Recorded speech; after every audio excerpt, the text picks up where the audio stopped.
El podcast Invisible es una producción de la Fundación Red de Sobrevivientes y Personas con Discapacidad de El Salvador, en el marco del proyecto Humanium Metal de IM Suecia. Saludos a nuestra audiencia del podcast Invisible, su programa radial y visual que aborda temas de relevancia para la construcción de una sociedad más inclusiva e igualitaria. Mi nombre es Raúl Chávez y este día los estaré acompañando en esta edición del podcast Al Aire.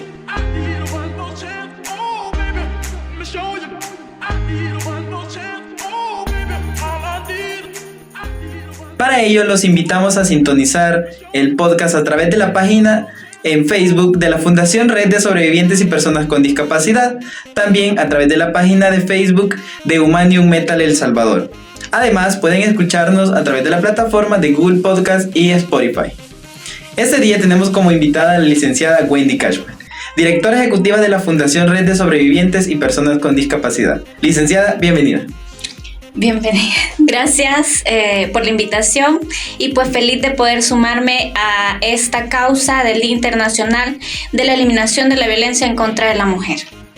Este día vamos a estar abordando un tema muy relevante, ya que hoy se conmemora el Día Internacional de la Eliminación de la Violencia contra la Mujer. Es por eso que les voy a comentar unos datos que hemos encontrado en la web. La violencia contra las mujeres y las niñas sigue siendo preocupante. 1 de cada 3 mujeres se ve afectada por algún tipo de violencia de género y cada 11 minutos una mujer o niña muere asesinada por un familiar.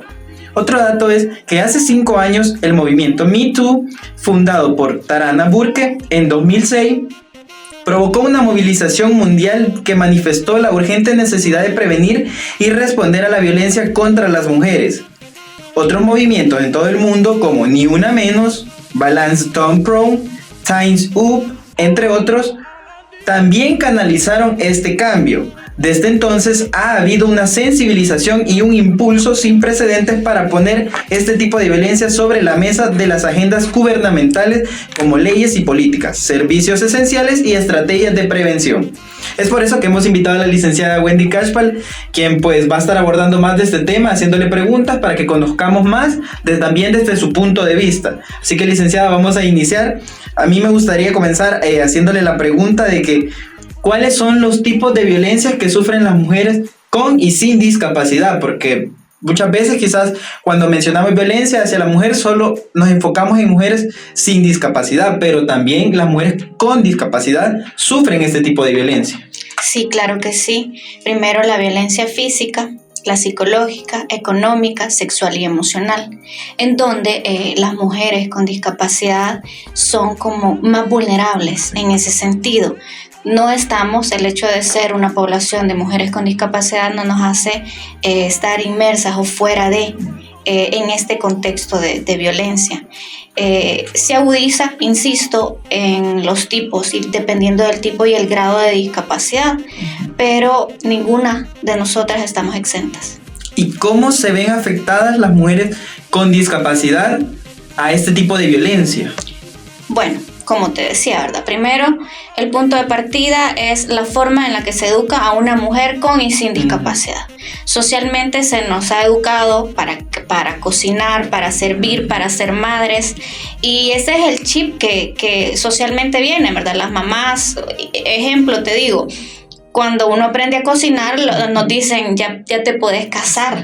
Sí, y nosotros no hemos adquirido esa capacidad para casarnos, para servir, sino que es algo adquirido para nuestra autonomía, ¿verdad? Entonces, desde ahí vienen normalizando esos tipos que al final viene siendo discriminación y se transforma en violencia, ¿verdad? Uh-huh. A eso le sumas el tener una discapacidad y la forma de ver la discapacidad. De repente, socialmente, la discapacidad es visto como el fin del mundo, como ya no servís para nada. Entonces, ya ni siquiera las familias nos educan para servir, para ser mamás o educar, porque según el chip de discapacidades, ya no me vas a servir para ser mamá, ya no vas a servir para ser profesional. Entonces, nos aíslan, y cuando nos aíslan, vulneran doblemente, y cuando se llega a una triple vulneración, porque esa aislación es no acceso a la educación, no acceso a la rehabilitación, no acceso a la salud. Entonces, esta es una cadena en donde las personas con discapacidad se ven como más afectadas. Ahora, si le ponemos ya el grado más de dificultad y lo vamos tipificando por el tipo de discapacidad, ya es mucho más. Porque si te das cuenta, las personas con discapacidad auditiva, mujeres con discapacidad auditiva, que no tienen acceso a esas accesibilidades a la lengua de señas salvadoreña, aún están más limitadas. Y en el caso de haber algún tipo de violencia hacia ella, ¿cómo lo comunican? ¿Cómo lo hace saber a su familia? Ahora, si se lo hace saber a su familia, ¿cómo el sistema está educado, está capacitado para poder darle ese acceso a la justicia, ¿verdad? Entonces, hay una deuda histórica y de ahí ya pasándote al acceso a la justicia, en donde si vas, no hay peritos que sepan lengua de señas salvadoreña, entonces no se le da la garantía a sus derechos en el caso que la mujer con discapacidad auditiva diga que se le ha vulnerado sus derechos. Entonces, a eso ahora pongámosle otro grado de vulneración cuando sea una persona con discapacidad mental. Ese de estar sufriendo violencia, se lo dice a la familia y la familia no lo cree. O está sufriendo violencia, se lo dice a la familia, pero el vulnerador de sus derechos es alguien de su familia. Entonces, ni siquiera llega a instancias legales y cómo se le garantiza su derecho a la justicia. Entonces, estos casos en particular que te pongo en la mesa es la realidad social que vive la mujer. Y si esto le ponemos un ojo crítico, todo es parte de los tipos de violencia que la mujer con y sin discapacidad vive. Pero insisto, cuando se tiene un tipo de discapacidad, el grado de vulneración se duplica o se triplica cuando se es una mujer con discapacidad. Escuchando esto de parte del Estado y de la sociedad en general, desde su punto de vista, ¿qué acciones se deberían implementar? Porque ahora estamos conmemorando el Día Internacional de la Eliminación de la Violencia contra la Mujer, pero puede ser que se quede como un solo día y ahí muere todo. Entonces, ¿qué acciones considera que se deben implementar de parte del Estado y de la sociedad? Porque a todos nos compete, ¿verdad? Para que, pues, de verdad se cumpla la eliminación contra la violencia hacia la mujer. Ok, yo lo resumo en unión y acción.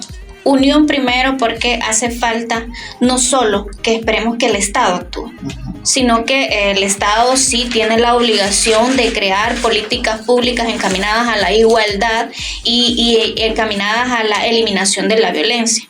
Más sin embargo, yo siempre soy predicadora de en casa inicia todo.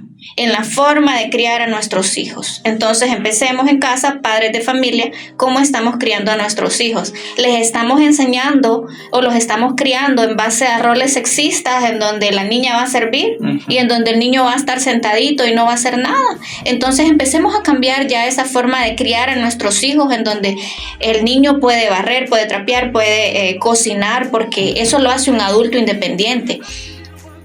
Entonces, primero la casa, después nos vamos a los actores locales.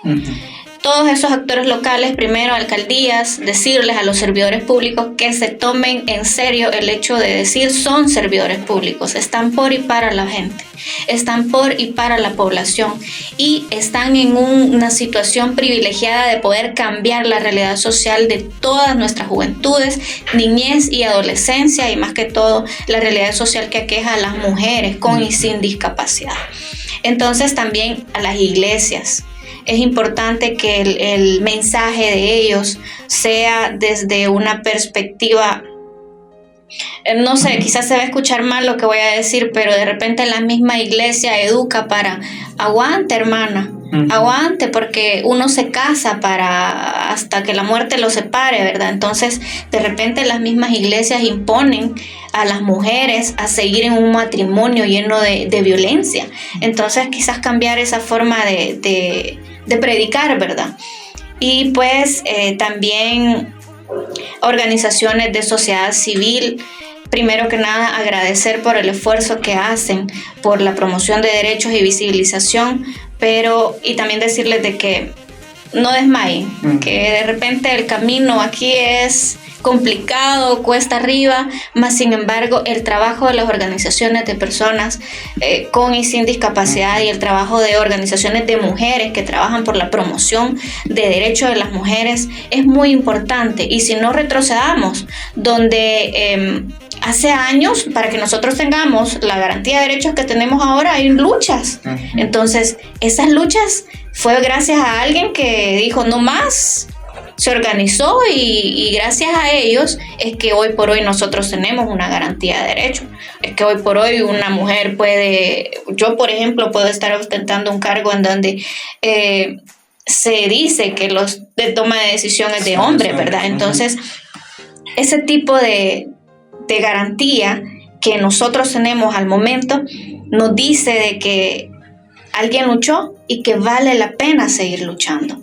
Entonces, agradecer a las organizaciones de sociedad civil y seguirles empujando a que, aunque no se miren cambios, sí los hay. De verdad, vale la pena esta lucha. Desde la Fundación Red de Sobrevivientes, ¿cuáles son algunas de las acciones que podría mencionar usted que se están implementando a favor de la eliminación de la violencia hacia la mujer? Mira, nosotros como nos caracterizamos por ser intersectorial, ¿verdad? Entonces, el componente de trabajar con las mujeres es importante y la apuesta nuestra es el empoderamiento y la educación. El empoderamiento y la educación es la herramienta más maravillosa de transformación social, en donde primero transforma a la persona, la vuelve líder de su propia vida y después le inyecta ese grado de asumir el liderazgo para sus comunidades, para su familia y para su entorno. Entonces, esa es la apuesta nuestra. La Fundación Red de Sobrevivientes también trabaja con el proyecto Humanium Metal. El proyecto pues también busca la eliminación de la violencia hacia la mujer y la violencia en general, en todos sus tipos, ¿verdad? Es por eso que me gustaría que nos comentara cuáles son algunos de los programas que implementa este proyecto, ejecutado también por la Fundación Red de Sobrevivientes. Ok, dentro del proyecto HU pues tenemos primero las escuelas de formación política, en donde tenemos nuestras capacitaciones en derechos humanos, que es muy importante, educar a las y los titulares de derecho en cuáles son sus derechos, pero también hacemos énfasis en enseñarles cuáles son sus obligaciones que tienen para con la sociedad. También tenemos un taller de formación y mantenimiento de silla de ruedas, en donde uno de los primeros productos es la capacitación especializada en la industria metálica. Y pues es súper lindo, donde vos mirás a Maritza. Yo siempre le digo, me siento identificada con ella porque ha roto esquemas. Se ha capacitado en esta cancha en donde se dice es solo de hombres. Y es lindo verla manipular equipo donde se dice que es de hombre, donde la ves soldar, la ves realizarse y la ves decirle a la sociedad de que las mujeres sí podemos. Entonces tenemos este taller de formación. También trabajamos en la salud sexual y reproductiva, porque es importante, es un derecho humano que las mujeres con y sin discapacidad tienen, y también hacemos énfasis en sus cuidados personales, cómo prevenir úlceras y todo lo demás. Entonces, trabajamos en la salud sexual y reproductiva, trabajamos también en la sensibilización en los centros escolares. El trabajo de inclusión debe de ser un trabajo que debe de llevar todos los ejes, entonces incluir y sembrar la semilla de la inclusión en instituciones donde hay juventudes, donde ellos, niñez y adolescencia es un componente que nosotros tenemos contemplado. Y pues tenemos también el campamento de vida independiente, en donde les enseñamos a los jóvenes la filosofía de vida independiente, que no es solo dominar tu silla de ruedas, y dominar tu silla de ruedas está bien porque te permite esa independencia y te sentís más libre. Mas, sin embargo, la filosofía de vida independiente es saber y asumir responsabilidades, de levantarte temprano, de asumir tus roles sociales como ir a trabajar, volverte activo. Y pues básicamente en eso se basa la vida independiente. Excelente todos los programas que son implementados por Humanium Metal y ejecutados por la Fundación Red de Sobrevivientes. De esta manera pues damos fin a este podcast Invisible al Aire, abordando el tema de la conmemoración del Día Internacional de la Eliminación de la Violencia contra las Mujeres. Mi nombre es Raúl Chávez y pues espero verlos en otra edición del podcast Invisible. No olviden escucharnos a través de las plataformas de Google Podcast y Spotify. Además pueden sintonizar el video en vivo en la plataforma de Facebook, en la página de Fundación Red de Sobrevivientes y Personas con Discapacidad y también en Humanium Metal El Salvador. Nos vemos en la próxima. Búscanos en Facebook como Fundación Red de Sobrevivientes, en Twitter como @sobrevivientes, en Instagram, TikTok y YouTube como Red de Sobrevivientes. Hagamos menos barreras y mayor inclusión.